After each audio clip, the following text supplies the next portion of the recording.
In 2019, a team of researchers at MIT did something that should not have been possible. They took a clay jar, a copper rod, and some vinegar, and they recreated a device that was supposedly buried in the deserts of Iraq 2,000 years ago.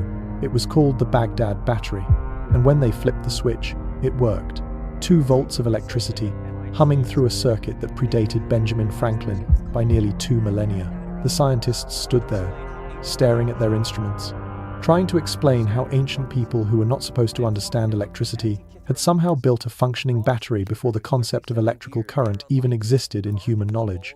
But here is what nobody is talking about. The Baghdad battery is not alone. Scattered across museums, locked in storage vaults, buried under oceans and ice, there are artifacts that simply should not exist, according to everything we have been taught about human history. I am talking about the Antikythera mechanism, a bronze computer with 37 gears that calculated planetary positions and predicted eclipses in 100 BC, technology we did not reinvent until the 14th century. I am talking about the Dendera light, carved into the walls of an Egyptian temple, showing what looks exactly like a modern electrical bulb, complete with filament, cable, and power source. I am talking about the Piri Reis map from 1513 that shows the coastline of Antarctica without ice. Details we only confirmed in 1960 when we used sonar to see beneath 2 miles of frozen water. I am talking about the Vimana texts from ancient India that describe flying machines with technical specifications for mercury vortex engines and cloaking devices. I am talking about light filtering technology found at the Hathor temple that suggests the Egyptians understood wavelengths and optical physics. 5 artifacts, 5 impossibilities, 5 pieces of evidence that do not fit the story we have been told about primitive ancient civilizations slowly crawling their way toward knowledge. So here is the question that should keep you awake at night. If these ancient cultures were really as primitive as our textbooks claim, why did they leave behind technology that we only started to understand in the 20th century? And more importantly, what else are they not telling us? My name is Mr. H, and over the next 60 minutes, I am going to show you 7 categories of evidence that archaeologists cannot explain, that academics try to dismiss, and that someone clearly does not want you asking questions about. This is not conspiracy theory. This is documented, physical, testable evidence sitting in laboratories and museums right now. If you are ready to see how deep this goes, hit that subscribe button and turn on notifications, because what we are about to uncover will change everything you thought you knew about human history. And trust me, you are going to want to see where this leads. Because the real story of human civilization is not what they taught you in school. It is stranger, older, and far more advanced than anyone wants to admit. Let us begin. The Great Pyramid of Giza weighs 6 million tons. It contains 2.3 million blocks of limestone, each weighing an average of 2.5 tons, some as heavy as 70 tons. According to Egyptologists, it was built in 20 years by workers using copper tools, wooden sledges, and rope. Let us do the math. 20 years is 7,300 days. 2.3 million blocks divided by 7,300 days equals 315 blocks per day. That is 1 block every 2 minutes, 24 hours a day, 7 days a week, for 2 decades straight. No breaks, no mistakes, no time to quarry the stone, transport it, or figure out where it goes. Just perfect placement, 1 block every 2 minutes, creating a structure so precise that modern engineers with laser-guided equipment struggle to match its accuracy. Now let me tell you about that accuracy. The 4 sides of the pyramid's base are each 230 meters long. The difference in length between the longest and shortest side is less than 2 centimeters. That is an error margin of 0.05% across a football field length of solid stone. When the Burj Khalifa was built in Dubai, using GPS satellites, computer-aided design, and laser measuring tools, it achieved an accuracy of 0.1%. The Great Pyramid, supposedly built with copper chisels and rope, is twice as accurate as the tallest skyscraper in the modern world. But the mathematics encoded in the structure is where things get truly bizarre. The height of the pyramid multiplied by 2 times pi equals the perimeter of the base. Pi, the ratio of a circle's circumference to its diameter, a number that was not officially discovered until the Greeks started working on it around 600 BC, more than 2,000 years after the pyramid was supposedly built. Yet there it is, embedded in the architecture with precision that cannot be accidental. And then there is phi, the golden ratio, 1.618. It shows up everywhere in nature, from seashells to galaxies, from DNA spirals to the proportions of the human face. The ancient Egyptians were not supposed to know about phi. Yet if you divide the slant height of the pyramid by half its base width, you get phi accurate to 3 decimal places. These are not approximations. These are mathematical constants precisely encoded in millions of tons of stone. Here is where it gets eerie. The coordinates of the Great Pyramid are 29.9792458 degrees north latitude. The speed of light in a vacuum is 299,792,458 meters per second. The pyramid's latitude matches the speed of light down to 8 decimal places. Some people will tell you this is coincidence. But when you start stacking coincidences like blocks of limestone, at some point you have to admit you are looking at a blueprint, not an accident. Dr. John Ligon, from Cambridge University, spent years analyzing the pyramid's construction. In 2000, he published findings that made his colleagues uncomfortable. He wrote, and I quote, "Randomness cannot achieve this degree of precision. This is deliberate design by individuals who understood advanced mathematical principles. But here is the problem. According to conventional archaeology, the Egyptians of 2500 BC were just learning how to organize large labor forces. They had not invented the wheel. They did not have iron tools. They were not supposed to understand pi, phi, or the speed of light. Yet somehow they encoded all three into a structure that has stood for 45 centuries, while empires rose and fell around it. Christopher Dunn is a master craftsman who spent 30 years as a precision engineer before he turned his attention to the pyramids. In 1998, he examined the granite boxes in the king's chamber and the coffer in the subterranean passages. What he found should not exist. The inside corners of these granite containers show tool marks consistent with ultrasonic machining, a technology that uses high-frequency vibration to cut through hard stone. We invented ultrasonic machining in the 1950s. Dunn also analyzed core drilling samples from the Aswan granite quarries. The drill marks showed penetration rates 500 times faster than modern diamond-tipped drills can achieve in the same material. 500 times faster. Using copper tools and sand, according to the textbooks, the math does not work. The physics does not work. The explanation does not work. But let us talk about alignment, because this is where the impossible becomes undeniable. The Great Pyramid is aligned to true north with an accuracy of 3/60ths of a single degree. For reference, the Paris Observatory, built in 1667 with all the scientific instruments of the Enlightenment, is off by 6 minutes of arc. The pyramid, built supposedly with primitive tools and no magnetic compass, is more accurately aligned than a 17th century scientific institution designed specifically for astronomical observation. And the pyramid does not just point north, it points to specific stars. Robert Bauval and Graham Hancock spent years developing what they call the Orion correlation theory. The 3 pyramids of Giza are laid out in the exact pattern of the 3 stars in Orion's belt. But here is the thing that makes archaeologists lose sleep. The alignment does not match Orion's position in 2500 BC when the pyramids were supposedly built. It matches Orion's position in 10,500 BC, when the constellation was at its lowest point in the precession cycle, 7,000 years before dynastic Egypt even existed. And then there is the Sphinx. It sits right next to the pyramids, carved from the same bedrock plateau. Egyptology says it was built by Pharaoh Khafre around 2500 BC. But in 1990, a geologist named Robert Schoch from Boston University examined the erosion patterns on the Sphinx's body. He found deep vertical fissures caused by water runoff, not wind erosion, water erosion. In the middle of the Sahara Desert, Schoch calculated that the erosion patterns required thousands of years of heavy rainfall to form. The Sahara has not had that kind of rainfall since 7,000 to 10,000 BC, when the region was still grassland and forests. That means the Sphinx was standing there, weathering centuries of rain, before Egypt became a desert, before the pyramids were built, before pharaohs ruled, before civilization was supposed to exist. The establishment dismissed Schoch's findings. They had to, because if he is right, then everything we know about the timeline of human civilization is wrong. And if the timeline is wrong, then we have to ask the question nobody wants to answer. Who built these structures? And what happened to them?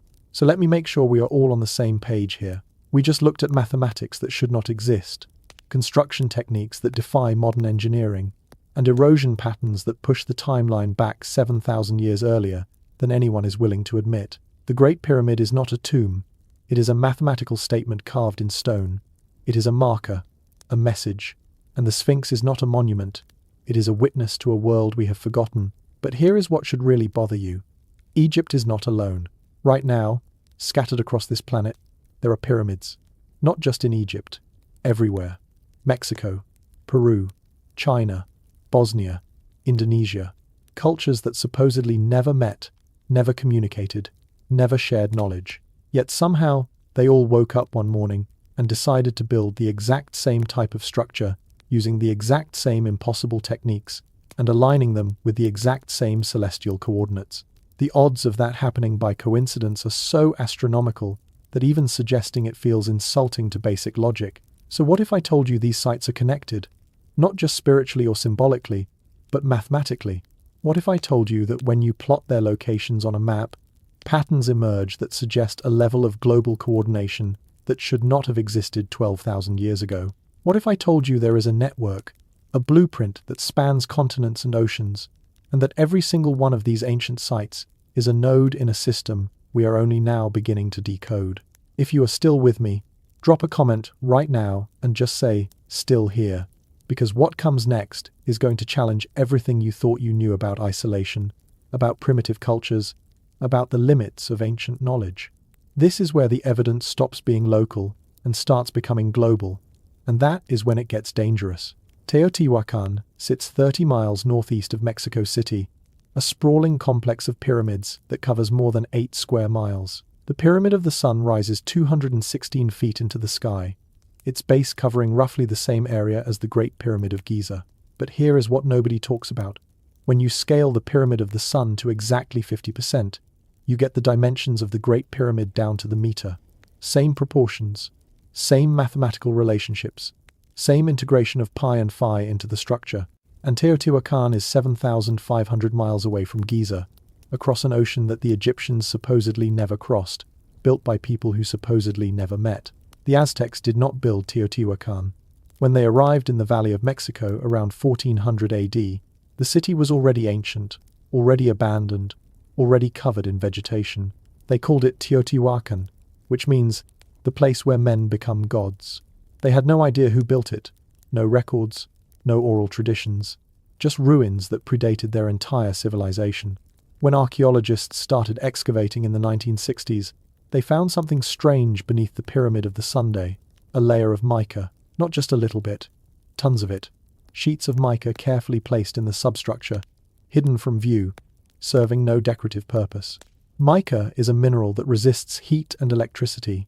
It is used in modern electronics as an insulator. It is found in capacitors, in electrical components, in anything that needs to regulate current or prevent thermal transfer.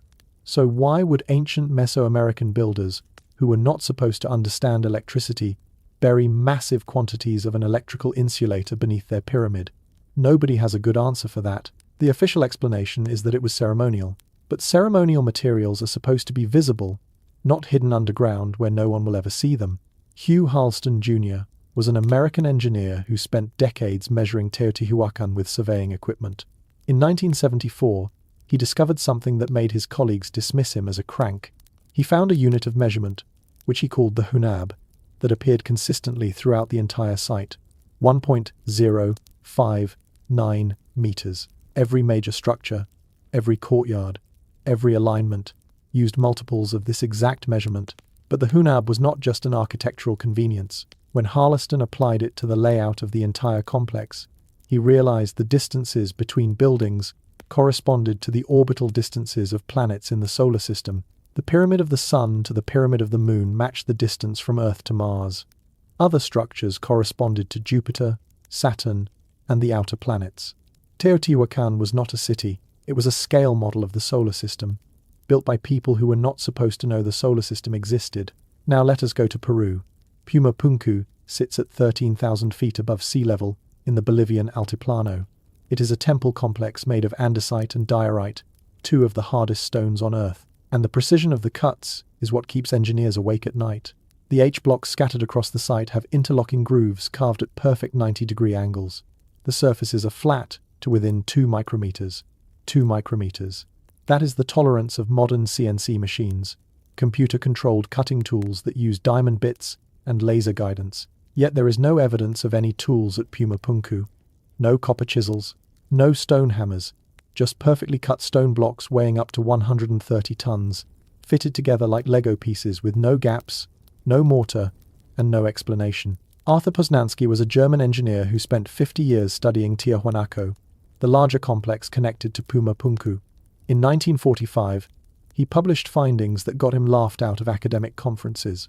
Using archaeoastronomy, the study of how ancient structures align with celestial bodies, Poznański calculated that Tiahuanaco was built around 15,000 BC, 15,000 years ago.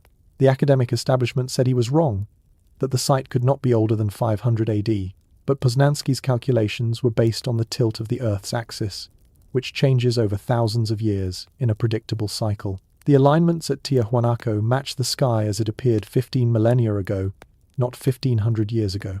And if Poznański was right, then Tiahuanaco and Pumapunku are older than the pyramids, older than Sumer, older than any civilization we have on record. A few hundred miles away, Sacsayhuaman overlooks the city of Cusco. It is a fortress made of limestone blocks that weigh up to 120 tons each. The stones are cut and fitted so precisely that you cannot slide a piece of paper between them.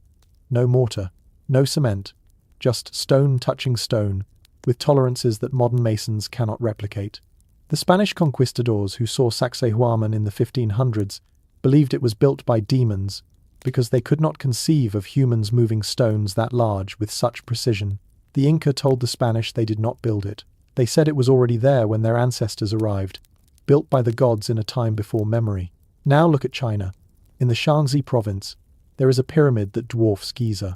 The White Pyramid rises over 300 meters into the sky, twice the height of the Great Pyramid. The Chinese government has covered it with trees and vegetation, officially to prevent erosion, unofficially to keep people from asking questions. No excavation is allowed. No academic study is permitted. Satellite imagery is restricted.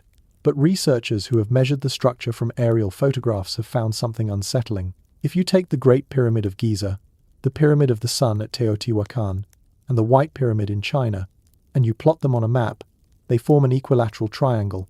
Not an approximate triangle, a perfect triangle, with each side measuring roughly the same distance across the curvature of the Earth. And there is more. In 2013, geologists in Indonesia confirmed that Gunung Padang, a site long thought to be a natural hill, is actually a massive pyramid, buried under centuries of soil and vegetation. Carbon dating of the deepest layers suggests construction as far back as 20,000 BC, 20,000 years ago, before agriculture, before writing, before any known civilization. The Indonesian government tried to shut down the research, calling it pseudoscience, but the geological surveys are clear. Gunung Padang is not natural, it is built, and it is ancient beyond comprehension. So here is the pattern nobody wants to acknowledge. Every single one of these sites, Egypt, Mexico, Peru, China, Indonesia, is aligned to true north within fractions of a degree. Every single one incorporates the golden ratio into its proportions. Every single one uses stones so massive that modern cranes struggle to lift them. And every single one was supposedly built by isolated cultures who had no contact with each other, no shared language, no trade routes, no means of communication. The official story is that all of these civilizations independently invented the same architectural style, the same construction techniques, the same astronomical knowledge, and the same mathematical constants. That is not convergent evolution. That is a blueprint. And if there was a blueprint, then someone had to draw it. Someone who understood global positioning before GPS. Someone who understood mathematics before the Greeks. Someone who could coordinate construction across continents before ships could cross oceans. So who were they? And where did they go? Think about what we have just established. We are not talking about lucky guesses or coincidences anymore. We are talking about a coordinated system, mathematical precision that spans continents, construction methods that require technology we can barely replicate today, astronomical alignments that demand thousands of years of observation, and all of it showing up at multiple locations around the globe at roughly the same time in prehistory, built by people who, according to every history book ever written, should have been living in caves and hunting mammoths. Now here is where your brain should start asking uncomfortable questions. How did they share this knowledge? There was no internet, no airplanes, no satellites. The Atlantic Ocean was a barrier that supposedly was not crossed until the Vikings showed up around 1000 AD, and even that is debated. Yet somehow, builders in Egypt knew the same geometric principles as builders in Mexico, who knew the same construction techniques as builders in Peru, who aligned their structures the same way as builders in China. Either we are looking at the most statistically impossible series of coincidences in human history, or we are looking at evidence of something that fundamentally contradicts the story of isolated, primitive civilizations, slowly inventing agriculture and writing. But let us take this one step further. What if the knowledge was not just shared? What if it was technological? I am not talking about philosophy or religion spreading through trade routes. I am talking about actual devices, machines, written instructions. Because here is the thing that is going to sound like science fiction, but is documented in ancient texts from multiple cultures. They wrote about it. Flying machines, electrical devices, computing instruments. They described technology in detail, and for centuries we dismissed it as mythology, as metaphor, as the fever dreams of primitive minds trying to make sense of thunder and lightning. Except we keep finding the artifacts. We keep digging up the evidence. We keep translating the texts and realizing they are not describing gods and magic. They are describing mechanisms, procedures, technical specifications. So over the next 15 minutes, I'm going to show you the written proof. Not interpretations, not theories. Actual ancient documents that describe technology we did not officially invent until the 20th century. And I am going to show you the physical objects that prove these texts were not fantasies. But before we go there, you need to understand something. This is the part where mainstream archaeology stops being skeptical and starts being dishonest. Because once you see what I am about to show you, there is no going back to the comfortable story.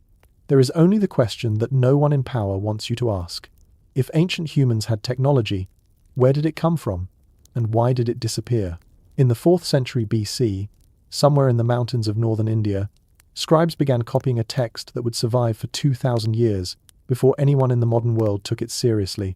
It was called the Vaimanika Shastra, and it described in technical detail the construction and operation of 7 different types of flying machines called vimanas, not metaphorical chariots of the gods, not poetic descriptions of celestial beings, actual aircraft with specifications for materials, propulsion systems, navigation equipment, and defensive capabilities. The text describes the Shakuna Vimana, a bird-shaped craft powered by what the manuscript calls a mercury vortex engine. It gives instructions for creating a sealed chamber, filling it with mercury, and using heat and rotation to generate thrust. It describes how to make the craft invisible to enemies using a system that bends light around the hull. It details weapons that emit beams of concentrated energy, and it provides diagrams for the pilot's controls, the wing mechanisms, and the landing gear. This is not mythology. This reads like an engineering manual.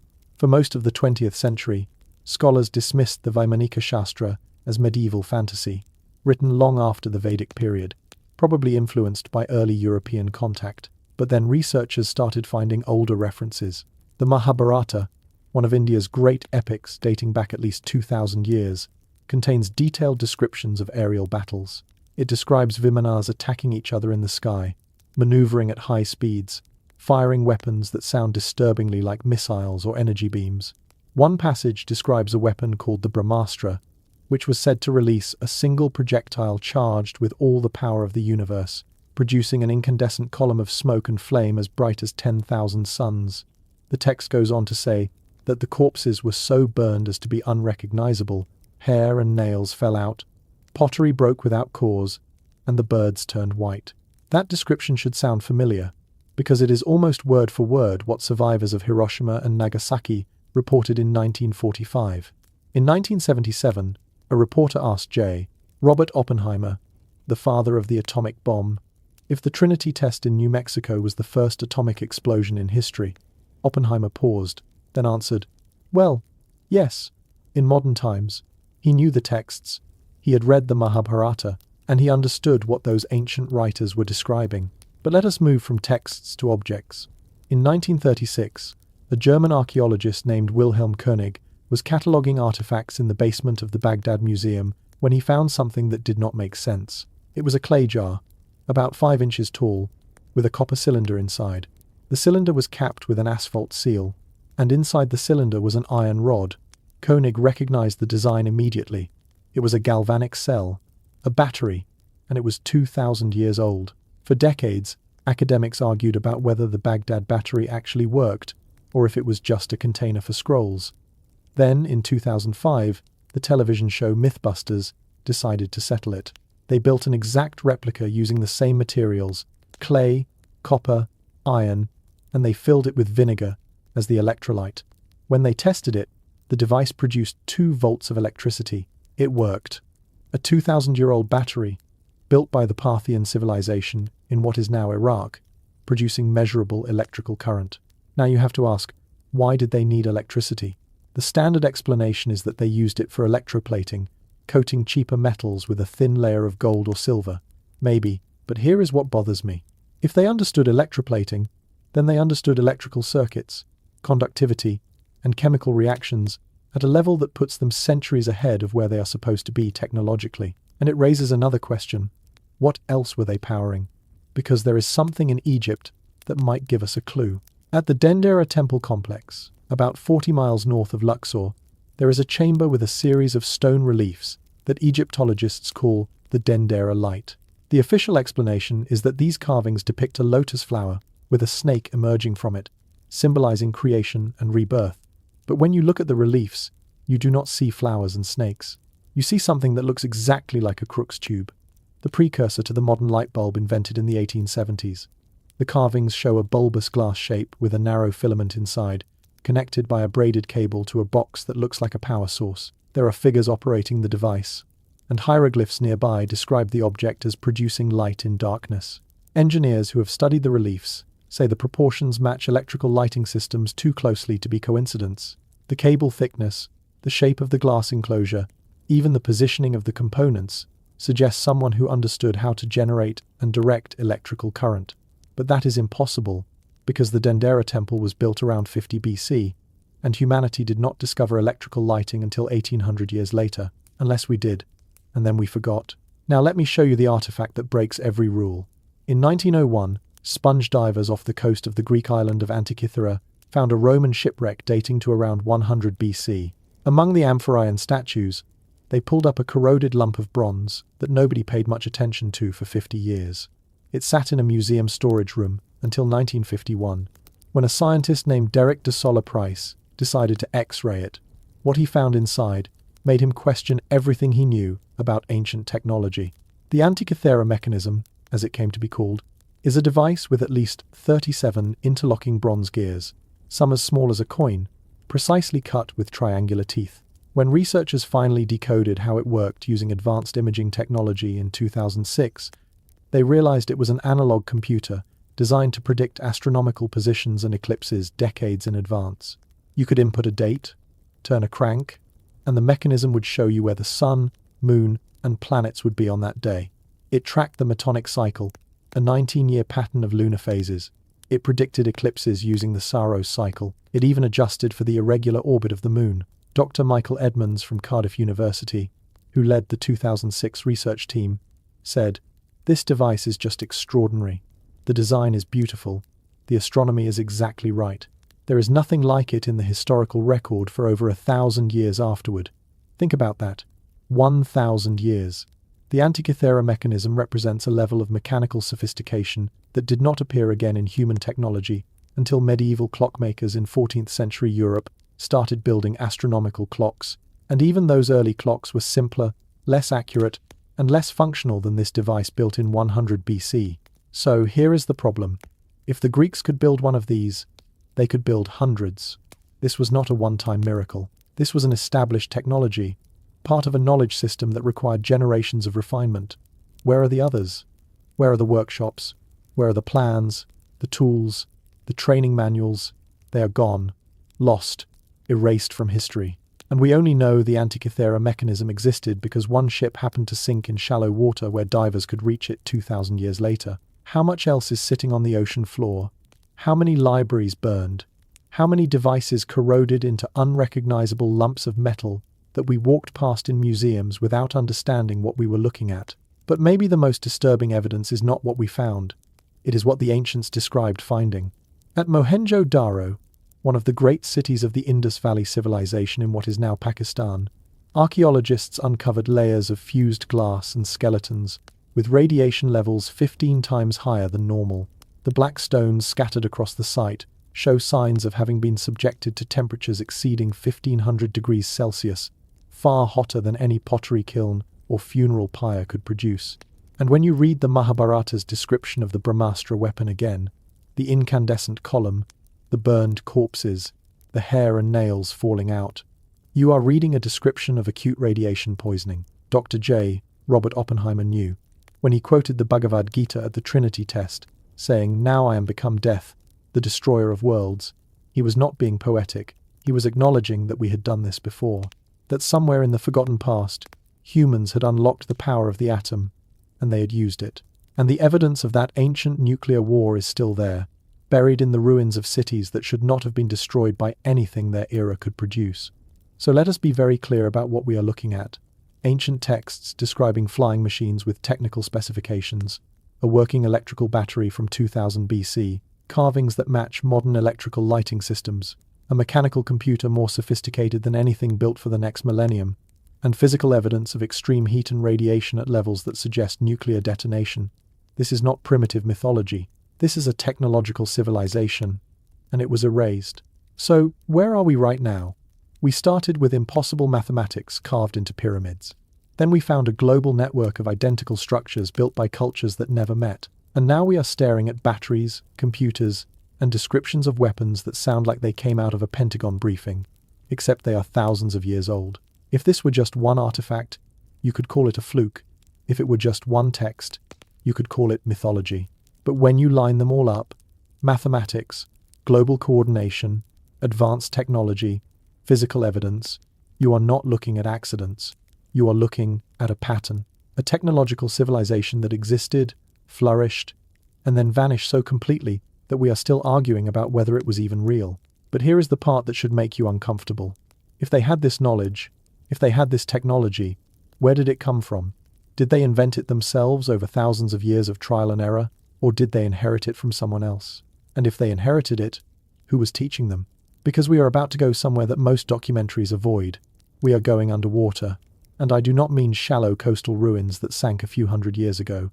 I am talking about cities, structures, roads, and temples sitting hundreds of feet below the surface of the ocean, in places where the water has not receded for 10,000 years, which means they were built before the Ice Age ended, before the floods came, before history even started. Right now, drop a comment and let me know where you are watching from and what time it is.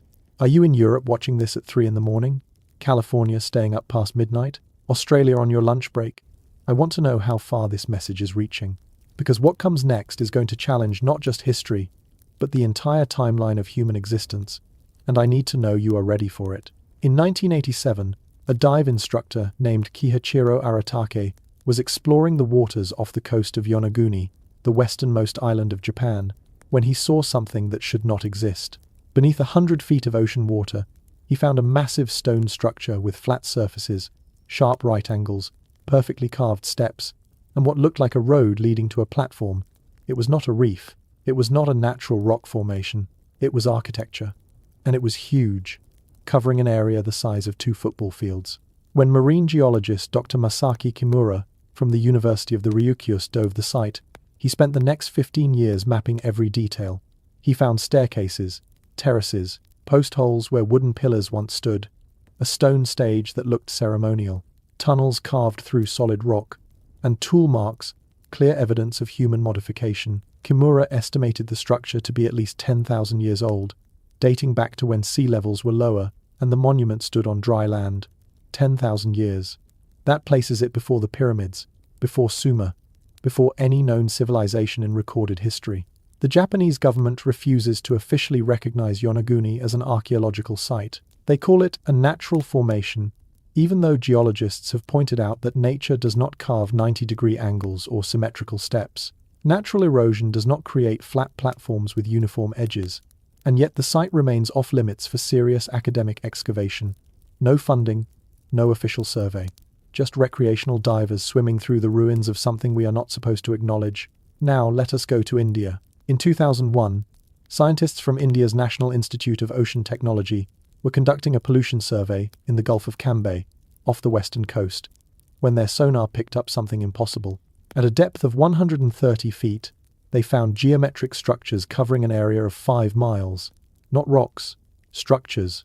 The sonar images showed streets, buildings, drainage systems, and what appeared to be a grid pattern typical of urban planning. The team dropped underwater cameras and brought back footage of walls, foundation stones, and carved pillars. Then, they used dredging equipment to pull up samples. They recovered pottery, pieces of wood, and stone tools. Carbon dating on the wood fragments came back with results that made the Indian archaeological establishment panic. 9,500 years old. Older than the Sumerian cities. Older than Egyptian dynastic civilization. Older than anything we have on record as organized urban society. Dr. S.N. Rajguru, a leading archaeologist on the project, went on record saying the site represented a significant Prediluvian civilization. Prediluvian. Before the flood. The Indian government immediately shut down further exploration. Funding was cut, research permits were denied, and the site was effectively closed to investigation. The official statement was that more study was needed before conclusions could be drawn. But 2 decades later, no additional study has been conducted. The structures are still down there, and no one is allowed to ask why. Cuba presents an even stranger case. In 2000, a marine engineer named Paulina Zalitsky was conducting sonar surveys off the western tip of Cuba for a company called Advanced Digital Communications. At a depth of 2,300 feet, nearly half a mile down, the sonar detected massive structures arranged in geometric patterns. The images showed pyramids, rectangular buildings, and what looked like roads connecting them. Zalitsky brought in her husband, Paul Weinsweig, a marine archaeologist, and they used a remotely operated vehicle to capture video footage. What they filmed looked like a city. The stones were cut and stacked. The pyramids had smooth sides. The buildings had symmetrical foundations. And all of it was sitting at a depth that, according to geological timelines, means it has been underwater for at least 50,000 years. 50,000. That is not just before recorded history. That is before anatomically modern humans were supposed to have the cognitive ability to build cities. Zalitsky and Weinsweig submitted a proposal to the Cuban government and international research institutions for a full-scale excavation. They had the equipment. They had the funding lined up. They had academic partnerships ready to go. Every single proposal was rejected. No explanation given. No alternative research permitted. The Cuban site remains one of the most tantalizing and inaccessible underwater discoveries in history, and no one will tell you why. But it is not just Asia and the Caribbean. In the Bahamas, off the coast of Bimini Island, there is a formation known as the Bimini Road. It is a half-mile-long line of rectangular limestone blocks fitted together with such precision that researchers argue whether it is natural or constructed. But here is the strange part. In 1940, decades before the road was discovered, a psychic named Edgar Cayce predicted that remnants of Atlantis would be found near Bimini in 1968 or 1969. In 1968, a pilot flying over the area spotted the road beneath the clear water. Coincidence? Maybe, but it is a specific coincidence that keeps people diving the site to this day. Off the coast of Gujarat in India, underwater surveys have located the ancient city of Dwarka, which appears in Hindu texts as the kingdom of Lord Krishna. The texts say the city was swallowed by the ocean after Krishna's death. Archaeologists dismissed it as mythology until they found the ruins in 2000. Stone walls, anchor stones, pottery dating back 3,500 years. Not as old as the Gulf of Cambay site, but proof that Indian flood myths are not purely symbolic. The cities they describe actually existed, and they are underwater now. Here is the pattern you need to see. All of these sites, Yonaguni, Gulf of Cambay, Cuba, Bimini, Dwarka, sank during the same geological period. Between 10,000 and 12,000 years ago, at the end of the last ice age, global sea levels rose by 400 feet as the glaciers melted, coastlines disappeared, river valleys flooded, and anything built near the water was erased. If there was a maritime civilization during the Ice Age, a culture that thrived along the coasts when sea levels were lower, every trace of it is now under hundreds of feet of ocean. We would never find it unless we specifically went looking. And when we do go looking, we keep finding it. Then the projects get shut down. Notice the pattern here. Every time we find something that does not fit the approved timeline, something happens. Yonaguni gets labeled a natural formation despite clear evidence of human modification. The Gulf of Cambay site gets defunded after carbon dating comes back 9,500 years old. The Cuban underwater city at 2,000 feet depth gets proposal after proposal rejected with no explanation. Bimini Road sits in legal limbo, while academics argue about whether rectangular limestone blocks arranged in a half-mile line could possibly be intentional. And Dwarka, the one site they could not ignore because it is literally described in ancient texts, gets a limited survey and then quietly shelved. This is not skepticism. Skepticism asks questions and follows evidence. This is gatekeeping. This is a pattern of institutional resistance that shows up every single time a discovery threatens to push human civilization back beyond the accepted starting point of 6,000 years ago. And you have to ask yourself why. Why would the archaeological establishment be so hostile to evidence of older civilizations? What is so dangerous about admitting that humans built cities 12,000 years ago instead of 6,000? Here is what they are protecting: the entire narrative of human progress.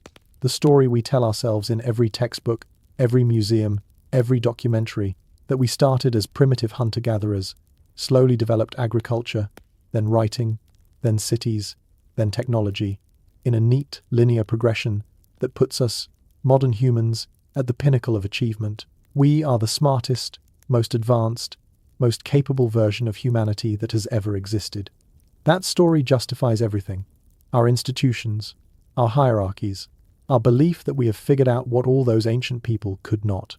But if there was a technological civilization before us, if they built cities and flew aircraft and generated electricity and then lost it all, then progress is not linear. It is cyclical. Civilizations rise, peak, and fall. Knowledge gets lost. Technology disappears. And that means it can happen to us. That is the terrifying implication nobody wants to admit, that we are not the first, and we might not be the last. But there is one place where the cover-up is not just academic, it is geopolitical, it is military. It is a place so remote, so hostile, so locked down by international treaty that almost no civilian research is permitted.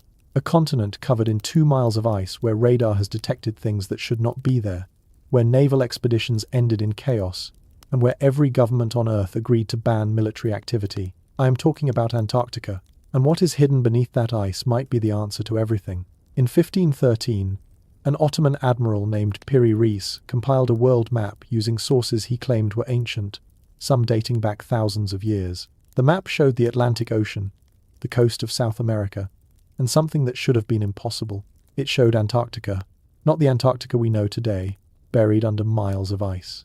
It showed the coastline, the mountains, the river valleys, all in accurate detail. The problem is that Antarctica was not officially discovered until 1820, and the coastline Piri Reis drew, the one hidden beneath 2 miles of ice, was not confirmed until 1949, when a Swedish-British expedition used seismic equipment to map the land beneath the ice sheet. Charles Hapgood, a professor of history at Keene State College, studied the Piri Reis map in the 1960s and reached a conclusion that got him dismissed by his peers. He determined that the map was copied from source material created when Antarctica was ice-free. That means the original surveys were conducted at least 6,000 years ago, possibly as far back as 13,000 years ago, before the end of the last ice age. Hapgood published his findings in a book that included a foreword by Albert Einstein, who found the evidence compelling. The academic world ignored it, but Piri Reis himself left a note on his map explaining where the information came from. He wrote that he used over 20 ancient charts, some from the time of Alexander the Great, others even older. Someone mapped Antarctica before the ice. Someone sailed those coasts, charted those rivers, and documented those mountains. And that knowledge survived long enough to be copied and recopied until it ended up in the hands of an Ottoman admiral in the 16th century. Now let us talk about Operation High Jump. In December of 1946, just over a year after World War II ended, the United States Navy launched the largest Antarctic expedition in history. Admiral Richard Byrd led a force of 4,700 men, 13 ships, and 33 aircraft. The official mission was to establish research bases and test equipment in polar conditions. But the scale of the operation suggests something more. You do not send that much firepower to test cold weather gear. The mission was supposed to last 6 to 8 months. It ended abruptly after 8 weeks. Ships returned to port ahead of schedule. Several aircraft were lost, and Admiral Byrd gave a press conference in Chile that included a statement nobody has been able to explain. He said that America needed to prepare defenses against enemy fighters that can fly from pole to pole at incredible speeds. Fighters, not weather, not equipment failure. Fighters, Byrd also wrote in his diary, portions of which were declassified decades later, about encountering advanced craft during the expedition. He described objects moving at speeds that defied the capabilities of any known aircraft at the time. Navy personnel who were part of Operation High Jump later reported seeing disc-shaped objects emerging from the water and disappearing into the sky. These reports were classified. The official record says the mission ended early due to weather and mechanical failures. But you do not cut a 4,000-man military operation short and send the fleet home early because of bad weather in Antarctica. Bad weather is the whole point of going there. In 2001, a radar survey conducted by the Alfred Wegener Institute in Germany detected anomalies beneath the ice sheet in East Antarctica. The radar, designed to measure ice depth and geological formations, picked up returns that suggested geometric structures at a depth of 2 miles. The shapes were too regular to be natural rock formations. They had right angles, they had symmetry, and they were massive, some measuring over a mile across. When the findings were published in a geophysics journal, they were framed as unexplained geological features. No follow-up research was funded. No excavation was proposed. The data sits in archives, and no one talks about it. Lake Vostok is a subglacial lake in East Antarctica, buried under 2.5 miles of ice. It has been sealed off from the surface for at least 15 million years, a completely isolated ecosystem. When Russian scientists drilled down to the lake in 2012, they found temperature anomalies. The water was warmer than it should be. Magnetic readings suggested metallic deposits in concentrations that do not match natural geological processes, and some researchers reported detecting faint electromagnetic signals coming from the lake, as if something down there was generating a field. The Russians stopped drilling just before they reached the water. They said it was to prevent contamination, but they never resumed. Then there are the pyramids. In 2016, satellite imagery revealed pyramid-shaped peaks emerging from the ice in the Ellsworth Mountains. They are symmetrical, they have flat sides, and they are almost identical in proportion to the pyramids at Giza. Glaciologists say they are natural formations called nunataks, mountain peaks that protrude through the ice. But when you look at the images, 3 peaks arranged in a triangular pattern, the same distance apart, the same size, you start wondering if natural formation is just the easiest way to avoid asking harder questions. In 1938, the Nazis sent an expedition to Antarctica and claimed a section of the continent they called New Swabia. They conducted aerial surveys, dropped flags, and according to some declassified documents, established a base. After the war, rumors circulated that Nazi scientists had continued research there, testing advanced aircraft and possibly reverse engineering technology recovered from crashed objects. The rumors were dismissed as conspiracy theory, but in 1961, 12 countries signed the Antarctic Treaty, banning all military activity on the continent. 54 countries are now signatories. You have to ask, why does the entire world agree to demilitarize a frozen wasteland where nobody lives? What is there that every government decided needed to be off limits? And here is the thing that should bother you most. Civilians cannot freely visit Antarctica. You need permits. You need approved tour operators. You cannot just go explore. Google Earth imagery of Antarctica is noticeably lower resolution than the rest of the planet, and certain areas are blurred or obscured entirely. If it is just ice and penguins, why the restrictions? Why the secrecy? Why the international treaty that every nuclear power on Earth signed without hesitation? What is under that ice that no one wants us to see? Let me make sure you are tracking with me here, because we have just covered a lot of ground and it is all pointing in the same direction. We started with pyramids that encode mathematics no ancient civilization should understand. Then we found identical pyramids across the globe, built by cultures that supposedly never communicated, all using the same impossible techniques. Then we looked at ancient texts describing aircraft, electricity, and weapons that match modern technology. Then we went underwater and found cities that sank 10,000 years ago, older than any civilization in the history books. And now we have Antarctica, a frozen continent with maps that show it without ice, military expeditions that ended in chaos, structures detected under 2 miles of glaciers, and international treaties that lock down the entire region like it is hiding something. 5 categories of evidence: mathematics, global networks, ancient technology, submerged cities, Antarctica.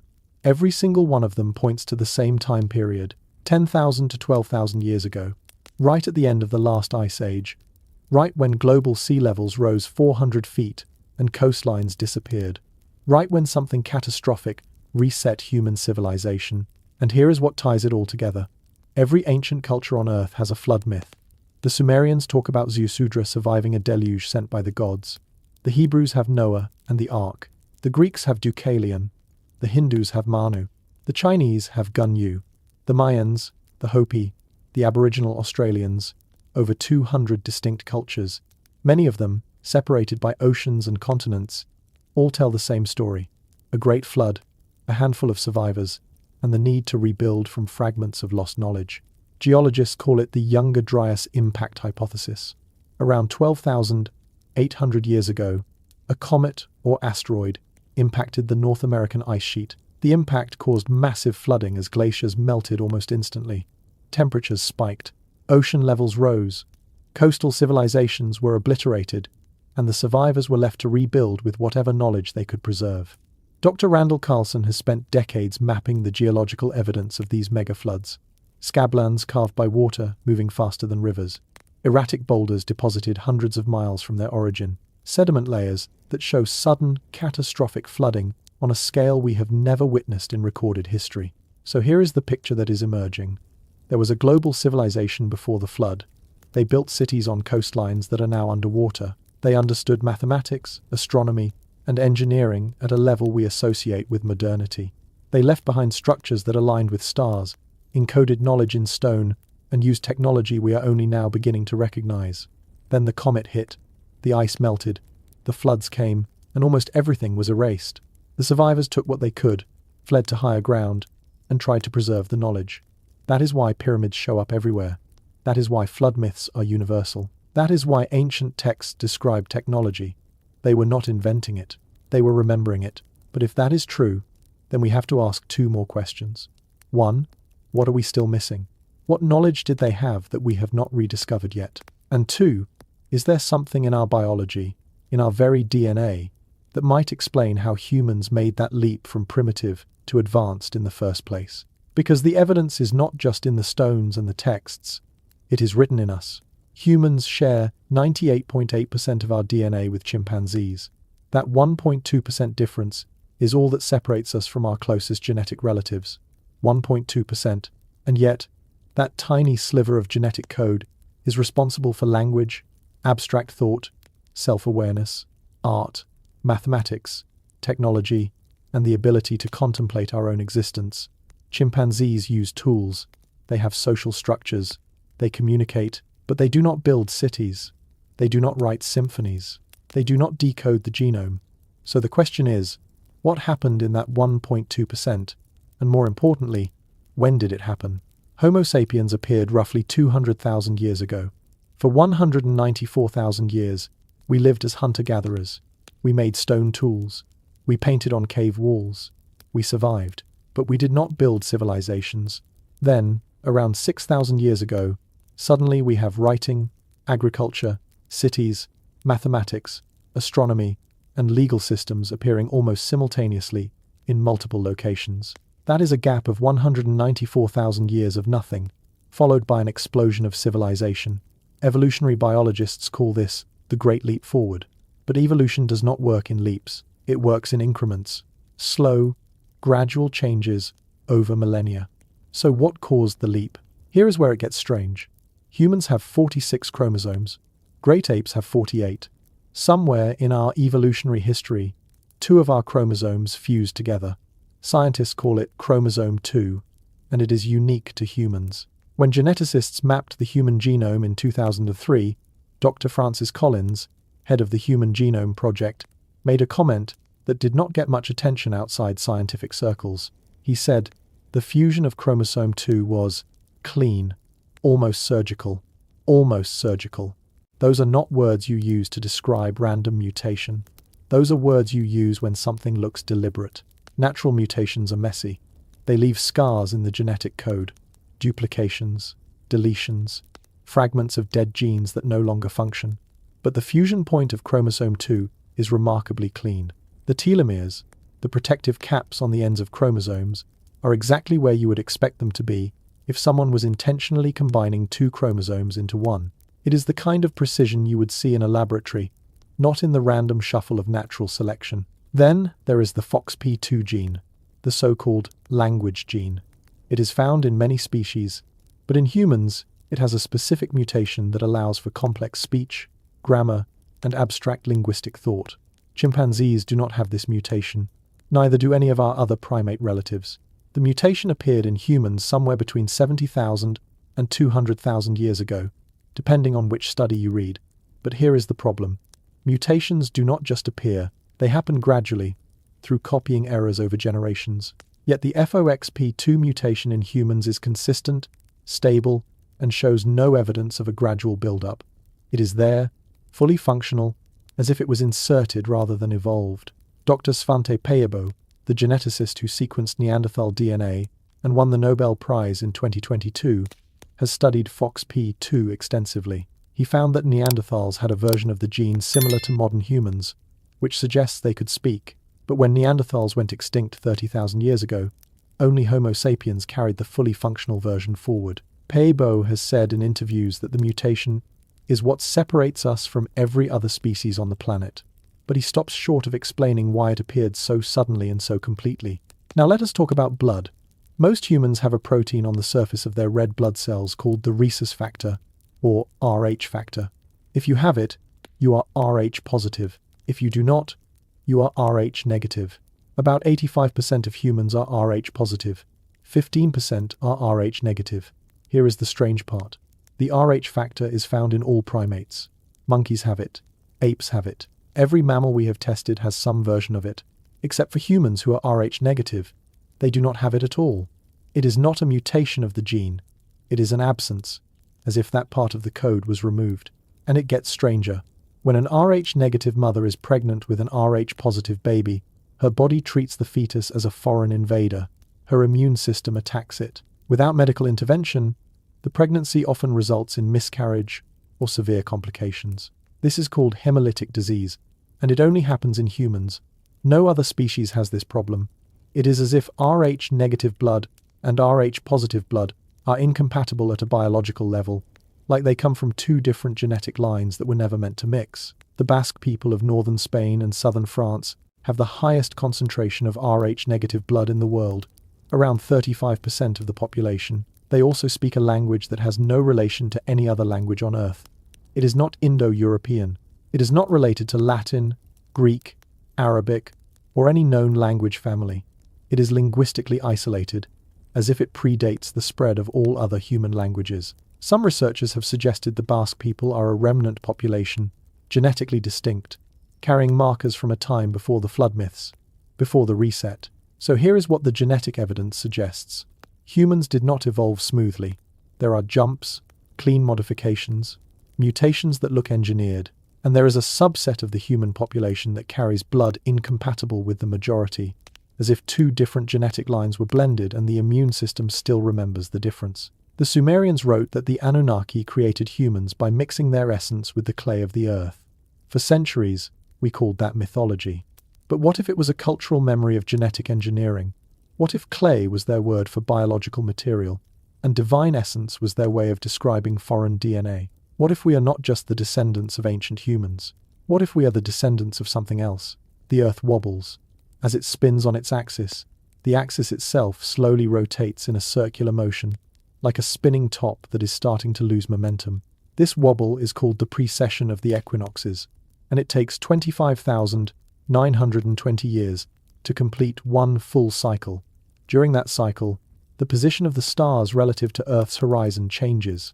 Constellations that rise in the east during the spring equinox today will be in a completely different position 12,000 years from now.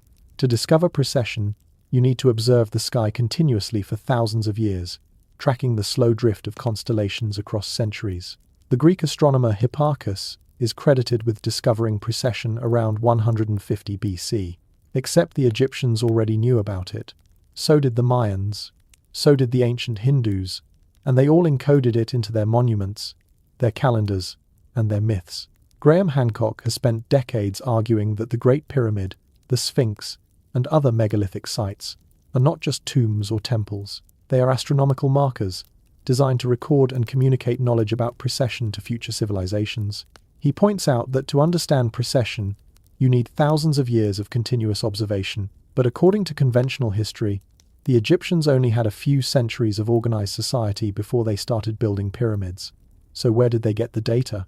Hancock's answer is that they inherited it, that the knowledge came from an earlier civilization that had been observing the sky for millennia before the pyramids were ever built. The establishment calls this pseudoscience, but they cannot explain how the Egyptians knew. Now let me tell you about Sirius B. Sirius is the brightest star in the night sky, part of the constellation Canis Major. But Sirius is actually a binary system. It has a companion star, Sirius B, a white dwarf so faint that it cannot be seen with the naked eye. Sirius B was first observed in 1862 using a powerful telescope. Its orbital period around Sirius A is 50 years. Astronomers confirmed this in the early 20th century using astrophotography. But here is the problem. The Dogon tribe of Mali, West Africa, has been telling the same story for centuries. They say that Sirius has a companion star that is invisible to the human eye, incredibly dense, and takes 50 years to complete its orbit. They call it Potolo, and they describe it as the heaviest thing in the universe. That is a white dwarf, dense beyond comprehension, with gravity so strong it crushes matter into a singularity. French anthropologist Marcel Griaule lived with the Dogon in the 1930s and documented their cosmology. When he published his findings in 1946, astronomers were baffled. The Dogon had no telescopes. They had no contact with Western science until the 20th century, yet they described Sirius B with an accuracy that should have been impossible. They even drew diagrams showing the elliptical orbit, which is correct. Skeptics argue that Griaule must have told them about Sirius B, and they incorporated it into their mythology. But Griaule's journals show he was asking them about their beliefs, not teaching them astronomy. And the Dogon insist their knowledge came from visitors they call the Nomo, amphibious beings who came from the Sirius system in ancient times and taught them about the stars. The Mayan calendar is another impossibility. The Mayans used a long count calendar that tracked time in cycles of 5,125 years. The most recent cycle ended on December 21st, 2012, which caused a lot of apocalypse hysteria that obviously did not pan out. But what nobody talks about is the precision of the calendar itself. The Mayans calculated the solar year as 365.2420 days long. The actual length of a solar year, measured with atomic clocks and satellite data, is 365.2422 days. The Mayan calculation is off by 0.0002 days, 2/10,000ths of a day. That is an error margin so small it would take centuries of continuous observation to detect.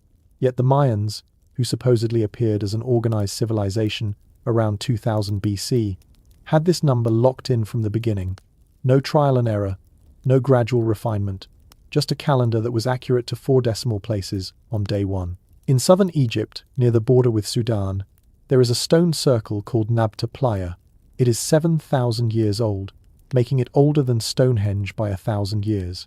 The stones are arranged to align with the summer solstice, but more importantly, they are arranged to map the constellation Orion as it appeared in 6000 BC, not as it appears today, as it appeared 8,000 years ago, accounting for precession.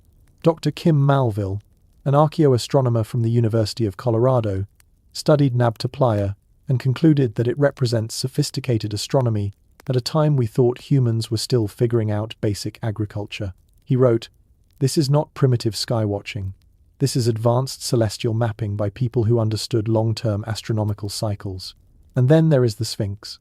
It faces due east, directly at the point on the horizon where the sun rises during the spring equinox. But remember, precession changes which constellation rises with the sun during the equinox.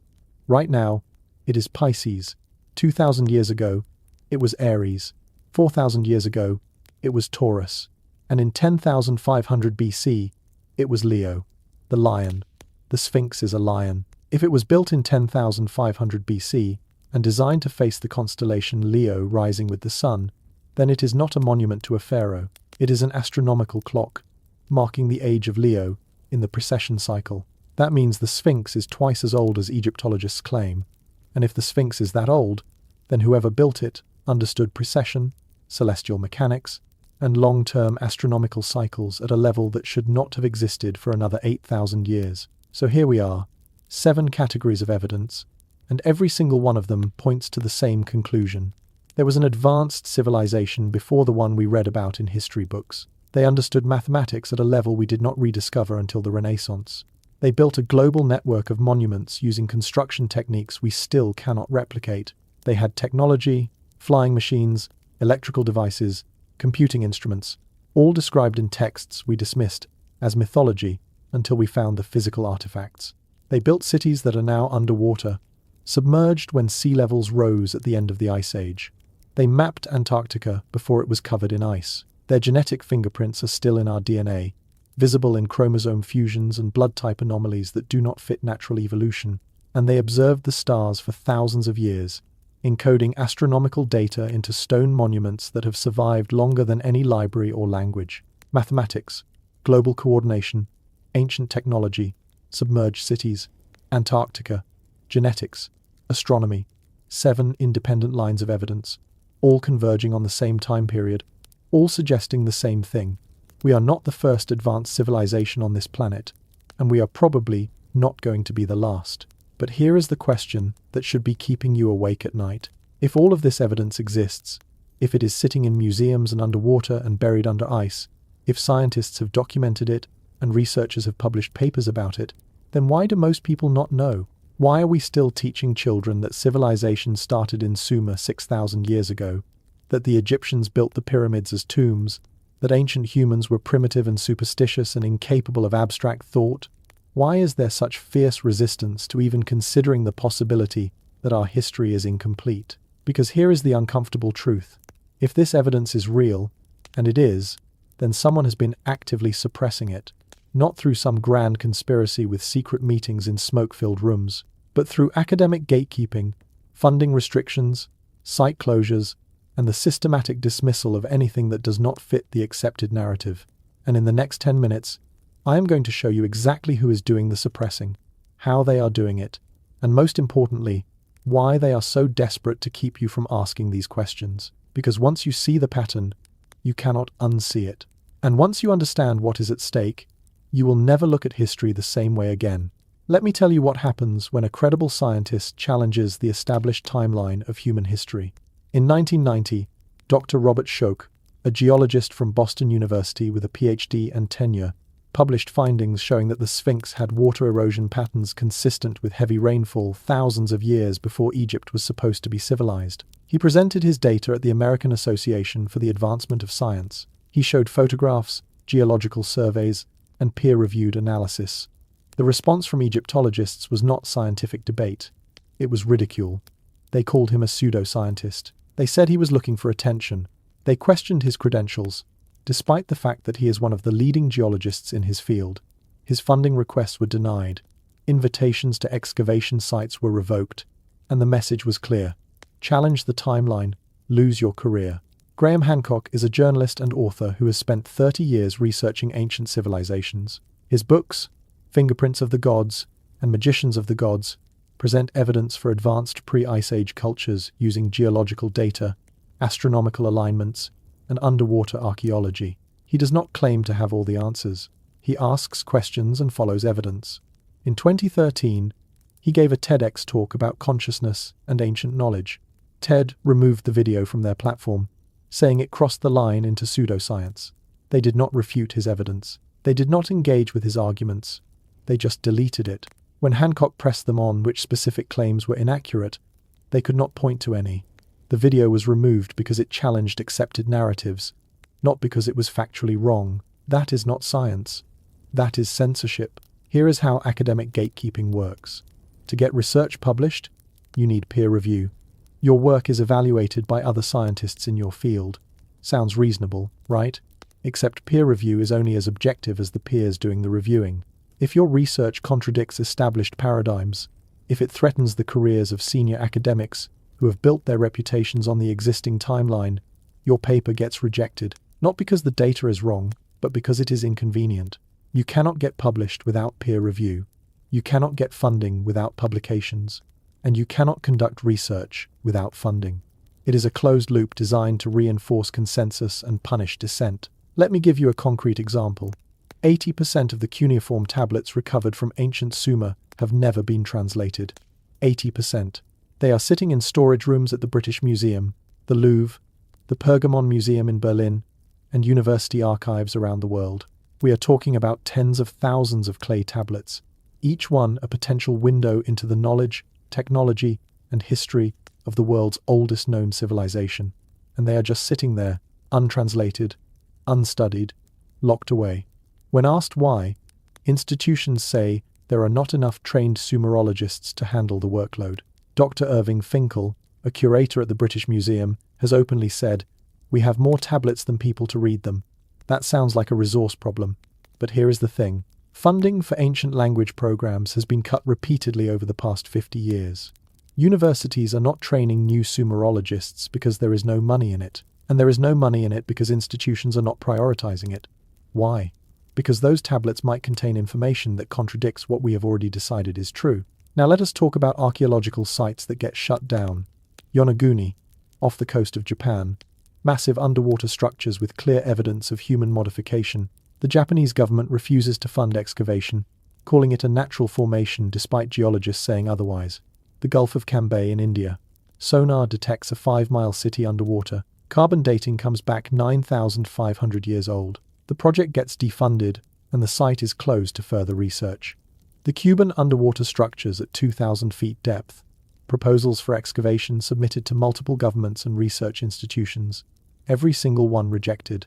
No explanation given. Gunung Padang in Indonesia. Geologists confirm it is a man-made pyramid potentially 20,000 years old. The Indonesian government tries to halt the research, calling it pseudoscience, even though the data is published in peer-reviewed geology journals. Do you see the pattern? Every time a discovery threatens to push the timeline of civilization back beyond 6,000 years, something happens. Funding disappears. Access gets restricted. Scientists get discredited. The site gets labeled controversial and quietly shelved. It is not a conspiracy. It is institutional inertia. It is thousands of academics whose careers depend on the current model being correct. It is textbook publishers who do not want to rewrite entire chapters. It is museums that have built exhibits around a specific narrative. And it is governments that benefit from a story of linear progress, because linear progress justifies their existence. If we are the most advanced civilization ever, then current power structures make sense. But if we are just the latest in a series of rises and falls, then everything is temporary, including them. And then there is the religious problem. If you are a biblical literalist, the earth is 6,000 years old, and humans were created by God in their current form. If you are a strict evolutionist, humans developed gradually over millions of years with no sudden leaps or outside interference. Both worldviews have massive institutional support. Churches, universities, political movements, billions of dollars in funding. Entire belief systems built on these foundations now introduce evidence that civilization is 12,000 years old, that humans show signs of genetic modification, that advanced knowledge appeared suddenly rather than gradually. Suddenly, both sides have a problem. Religious institutions would have to rewrite doctrine. Scientific institutions would have to admit they were wrong about human development, and neither side wants to do that. So the easier solution is to dismiss the evidence, label it fringe, and hope it goes away. Here is the bottom line. The people suppressing this information are not evil. They are not part of some shadowy global cabal. They are academics protecting their reputations, institutions protecting their funding, and governments protecting the narrative that justifies their authority. They are doing what humans always do when faced with information that threatens their worldview. They ignore it. They dismiss it. They attack the messenger. And they hope that if they control the microphone long enough, the questions will stop being asked. But the questions are not going away, because the evidence is not going away. It is underwater. It is under ice. It is in our DNA. And it is carved in stone, waiting for anyone brave enough to look. So what does all of this actually mean? Not just for ancient history, but for us, right now, living in a world that believes it is at the peak of human achievement. Because if the evidence is right, if there really was an advanced civilization that rose, flourished, and then collapsed so completely that we barely remember it existed, then we need to fundamentally rethink what progress means. We have been taught that human civilization is a straight line. You start with hunter-gatherers in caves, then you invent agriculture, then writing, then cities, then science, then technology, and eventually, you get to us. Smartphones and space stations and particle accelerators. We are told this is the pinnacle, that no one in history has ever been as advanced, as knowledgeable, or as capable as we are right now. And that belief is comforting, because it means we are winning. It means all the struggle, all the wars, all the suffering was worth it, because we are building towards something greater. But what if that is not how it works? What if civilization is not a line, but a circle? What if history is cyclical? Rise, peak, catastrophe, collapse, and then another rise from whoever survives. Plato wrote about this in the Timaeus, describing cycles of destruction and rebirth spanning thousands of years. The Hindus call it the Yuga cycle, ages of enlightenment, followed by ages of darkness. The Mayans built their entire calendar system around it. And if you look at the evidence we have covered, mathematics encoded in pyramids, global networks of identical structures, ancient technology described in texts, cities now underwater, genetic anomalies, astronomical knowledge that required millennia to accumulate, it all points to the same thing. This has happened before. There was a civilization before ours.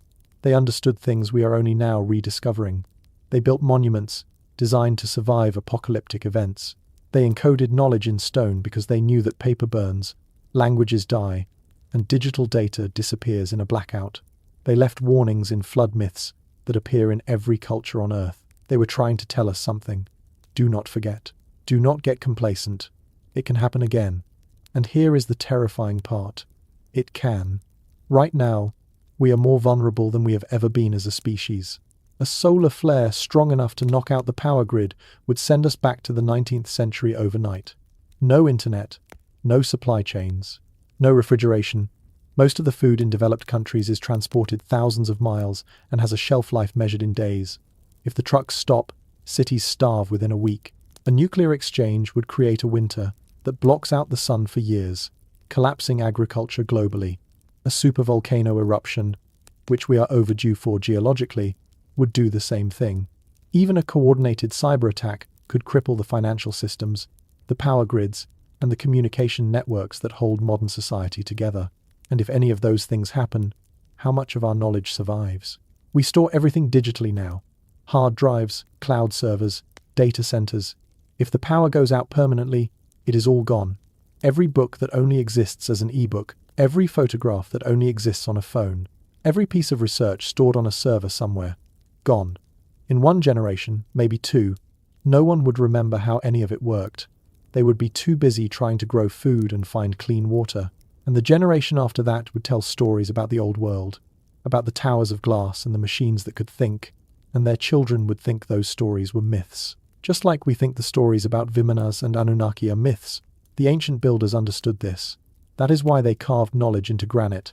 That is why the pyramids encode mathematical constants. That is why the alignments point to specific stars in the precession cycle. They were not showing off. They were creating a message that could survive the collapse. A message that says, we were here, we knew things, and it can be lost.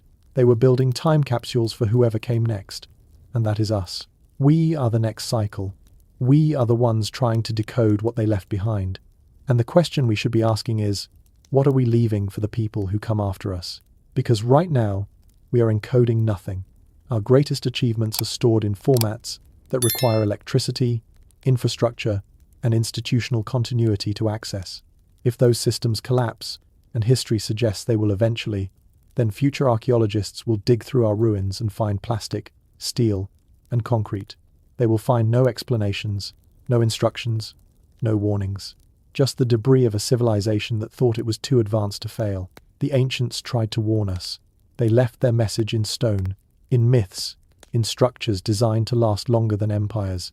And the message is simple. You are not the first. Do not assume you are the last. Preserve what matters, because the cycle will turn again. It always does. And when it does, the only knowledge that survives is the knowledge that was built to outlast the catastrophe. So here is the real question. What are we building that will last? And when the lights go out, what will we wish we had carved in stone? If you have made it this far, you are not like most people. Most people would have clicked away after the first 5 minutes, retreated back into the safe narrative they were taught in school, the one that does not ask uncomfortable questions or challenge the institutions they were raised to trust. but you are still here. That means something. It means you are a seeker, someone who values truth over comfort, someone who would rather face unsettling possibilities than live in a carefully constructed lie. And that makes you exactly the kind of person who needs to be part of this conversation, because here is what we have just established together. Advanced civilizations existed before the historical record begins. They built structures we cannot replicate. They encoded knowledge we are only now starting to understand. They mapped the world before it was supposedly explored. They described technology that should not have existed. And then they disappeared, erased by catastrophe, leaving behind only fragments and warnings carved in stone. That is not theory. That is evidence. Physical, testable, documented evidence sitting in museums, underwater, under ice, and written in our DNA. But this information is being suppressed, not through some dramatic conspiracy, but through institutional gatekeeping, funding cuts, and the systematic dismissal of anything that threatens the approved timeline. Academics lose their careers for asking the wrong questions. Research sites get shut down when they produce inconvenient results. And 80% of ancient texts sit untranslated in storage vaults because no one wants to fund the work that might rewrite history. So what do we do about it? We build a community of people who refuse to accept the sanitized version. We ask the questions they do not want us to ask. We share the evidence they do not want us to see. And we demand that the institutions controlling access to our past start being honest about what they have been hiding. If this video changed the way you see history, then hit that subscribe button right now, because this is just the beginning. We are going to keep digging, we are going to keep questioning, and we are going to keep shining a light on the evidence they would rather leave buried. Turn on notifications so you do not miss what comes next, because every video we put out is another piece of the puzzle, another crack in the official story. Drop a comment below and tell me, which piece of evidence shocked you the most? Was it the pyramids and their impossible mathematics? The global network that should not exist? The ancient technology described in texts and found in artifacts? The underwater cities that predate known civilization? Antarctica and its buried secrets? The genetic anomalies in our DNA? Or the astronomical knowledge that required thousands of years to develop? Let me know what hit you hardest. And if you have come across evidence of your own, something that does not add up in the official story, share it. This community grows stronger every time someone adds their voice. Share this video. Send it to friends who are ready to question what they have been taught. Post it on forums where people are searching for truth. Put it on social media where it can reach people who have never thought to ask these questions. Because the more people who see this evidence, the harder it becomes to suppress. Every share is an act of resistance against the controlled narrative. And here is what I want to know from you. What mystery should we tackle next? Should we dive into the lost technology of Atlantis, and whether Plato was recording history instead of inventing philosophy? Should we investigate the giants of ancient America, the skeletons that were reportedly found and then disappeared from museum records? Should we explore the Mayan crystal skulls and whether they represent a technology we still do not understand? Or should we go even deeper into Lemuria, the lost continent of the Pacific that appears in traditions from Polynesia to India? Vote in the comments. Tell me where you want this journey to go next. Because this is not my channel, it is ours, and we decide what truths get uncovered. There is one last thing I need to say before you go, and I need you to really hear this.